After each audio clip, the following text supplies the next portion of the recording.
E aí, gente, beleza? Eu sou o Pedro. Vamos aqui para mais uma aula, só que agora aula 7. Vamos agora falar sobre o Quicksort.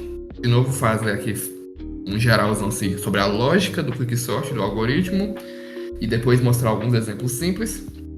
Mas o que é o Quicksort em si? Ele é um algoritmo muito eficiente. Ele é do tipo dividir para conquistar e assim como o merge, ele é ideal para grandes volumes de dados. Ele também funciona na lógica recursiva, ele tem divisões recursivas, dividindo grandes problemas em subproblemas menores, mais fáceis de resolver. E ele também, diferente do merge, ele tem uma operação in place, que é o quê? É realizada diretamente no espaço da memória que já é alocado para os dados. Ou seja, ele vai evitar que tenha um uso muito grande de memória extra. O merge tem esse pequeno problema que ele usa um pouco mais de memória porque ele cria vários subarrays, né?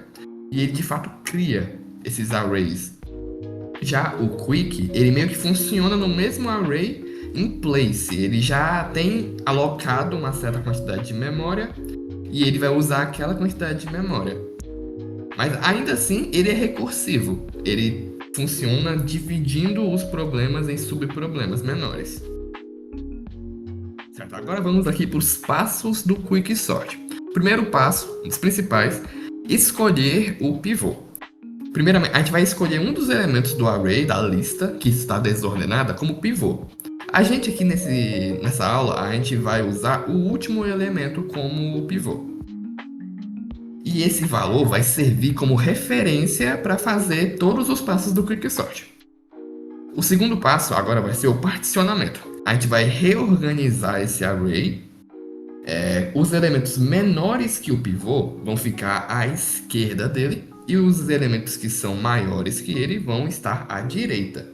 Ou seja, ele neste momento ele vai estar no lugar correto. Por quê? O pivô, todos os elementos que estão à esquerda do pivô são menores e todos os elementos que estão à direita dele são maiores. Sendo assim, o pivô está na sua posição correta. Agora o terceiro passo, que a gente já tem o pivô no lugar certo. Porque depois, como eu disse, os elementos que estão à esquerda dele são menores, os elementos que estão à direita são maiores. Então o pivô está no lugar certo. Ok.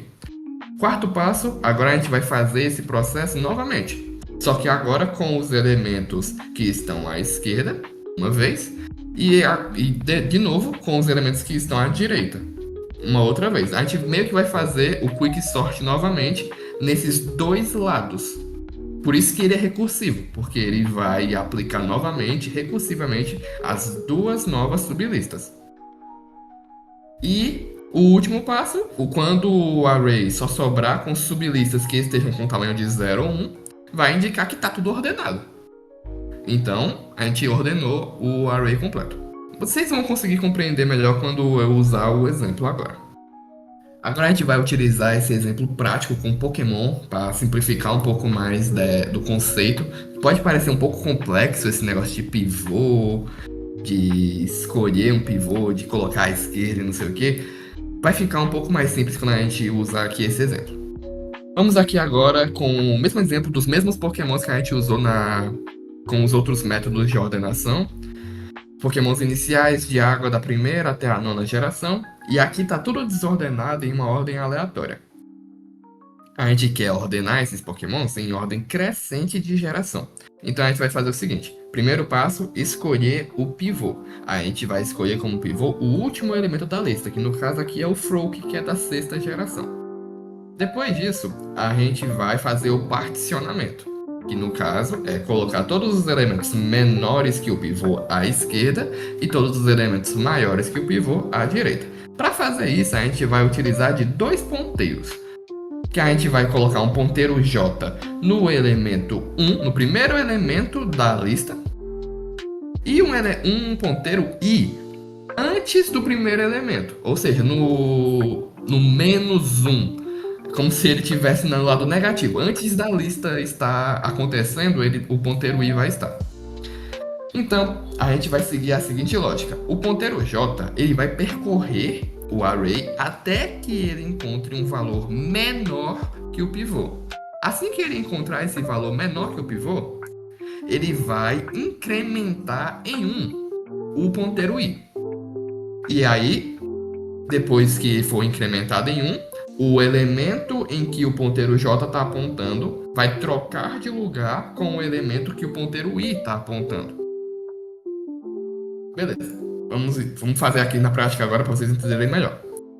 O Subble, que é da 8ª geração, o ponteiro j está apontando para ele. A gente vai analisar. A 8ª geração é menor do que a 6ª geração do pivô? Não. Então, o ponteiro j vai andar normal. Agora, o ponteiro j está apontando para o Oshawott, da 5ª geração. A 5ª geração é menor do que a 6ª geração do Frog? Sim. Opa. Então, a gente tem que fazer alguma coisa. A gente vai incrementar em 1 o ponteiro i. E a gente vai trocar de lugar os elementos que estão no ponteiro j e o i. Ou seja, o Oshawott vai trocar de lugar com o Subble. Pronto. E agora a gente vai continuar fazendo essa mesma coisa até o final da lista. O J já ele agora vai analisar de novo o Subble, só que ele já é maior do que o Frog, como a gente já tinha visto, né? Então ele vai passar o Piplup, que é da 4ª geração. 4ª geração é menor do que a 6ª? Sim. Então o i é incrementado em 1 e vai trocar de elemento aqui, ó, o elemento do i com o elemento do j. Mesma coisa. Ponteiro passa. O Quaxley, da 9ª geração, é menor que o pivô? Não. Então o j continua. Opa, o Mudkip agora da 3ª geração é menor. Então o i incrementa em 1 e o Mudkip vai trocar de lugar com o Subble. O j vai analisar de novo o Subble, que é maior, então passa. Totodile, da 2ª geração. 2ª geração é menor que a 6ª? Sim. Então o i incrementa em 1 e troca aqui o Quaxley com o Totodile. Vai analisar agora. A 9ª geração é menor do que a 6ª? Não. Então passa. A 7ª geração é menor do que a 6ª? Não. Então passa. Opa, 1ª geração é menor do que a 6ª? Sim. Então, o ponteiro i vai avançar em 1 e vai trocar de lugar o elemento do i com o elemento do j. Opa, estamos quase chegando no final. Agora o j vai até o elemento, aqui o pivô, onde está o Frog. E ele vai ver, chegou no pivô. Nisso, aí também vai incrementar o i em 1 e vai trocar de lugar também. O Frog, que agora está do j, vai trocar de lugar com o elemento que está no i.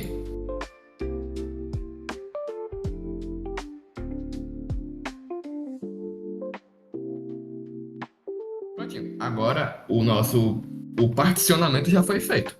Que todos os elementos que estão à esquerda do pivô são menores do que ele. E todos os elementos que estão à direita do pivô são maiores. E o nosso pivô está no lugar correto dele. Agora a gente vai só fazer o mesmo processo para as duas sublistas que se formaram, a sublista à esquerda e a sublista à direita. Aqui na da esquerda a gente vai pegar como pivô o último elemento, que é o Squirtle.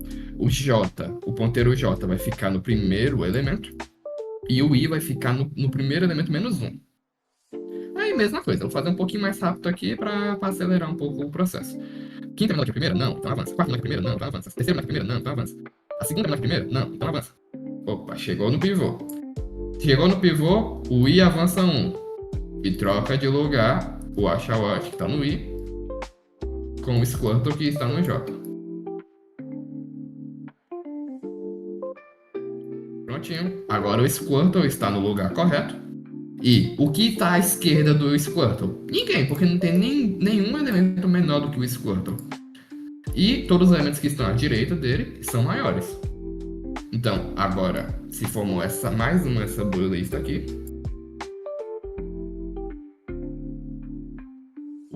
já está ordenado, o Squirtle já está ordenado. Agora vamos ordenar essa outra sublista aqui de baixo. Vamos analisar agora como o Oshawott sendo pivô.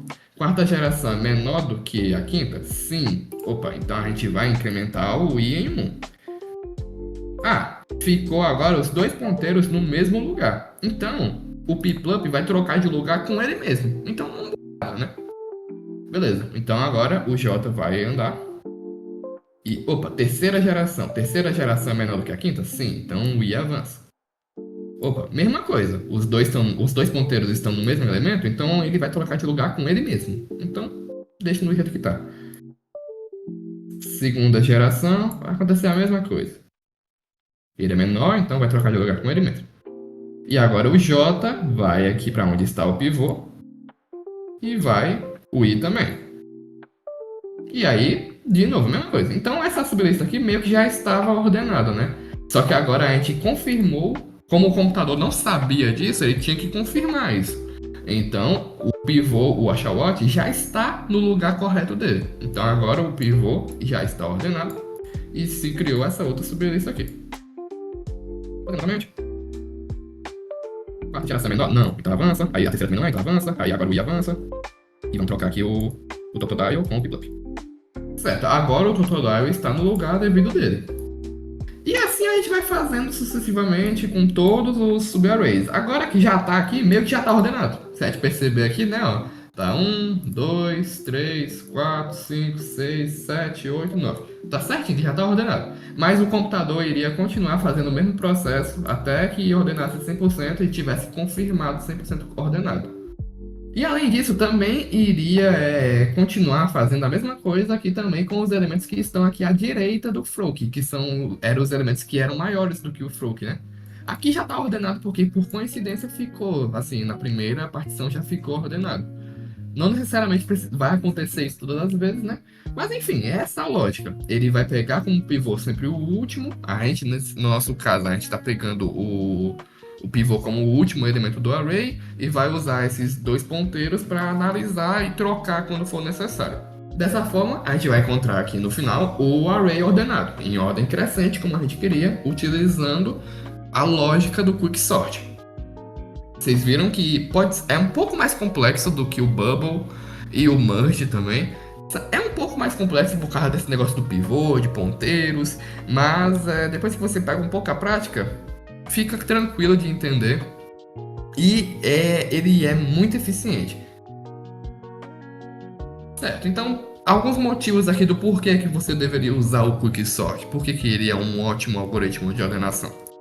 Ele tem uma divisão inteligente. A estratégia de dividir o problema em partes menores, em subproblemas, reduz bastante o tempo necessário para fazer a ordenação, por isso que ele é tão eficiente. Ele tem um desempenho superior a muitos algoritmos conhecidos que nem o Bubble Sort. O Bubble Sort realmente ele é pouco eficiente. Em comparação com o Quicksort, ele é bem lento. Por isso que ele é geralmente usado para volumes grandes de dados, o Quicksort, e o Merge também. Além disso, também tem um uso mínimo de memória. O Quicksort ele opera em place, ou seja, ele vai reorganizar os elementos no array original, exigindo pouca memória extra, né? Porque ele vai já ter aquele espaço de memória alocado para fazer isso. Então, Quicksort realmente é um dos algoritmos de sorte mais eficientes que nós temos. Pois bem, gente, essa foi a nossa aula de Quicksort, a parte teórica, lógica do Quicksort. Muito obrigado pela atenção de vocês. Se tiverem alguma dúvida, é só comentar aí embaixo. O Quicksort realmente é um pouco mais complexo do que os outros, mas depois que vocês pegarem a prática, vai ficar tranquilo também. Na próxima aula a gente vai ter uma parte prática, a gente vai implementar com código o Quicksort em alguns exemplos simples também. E é isso aí, gente. Muito obrigado pela atenção, valeu, até a próxima.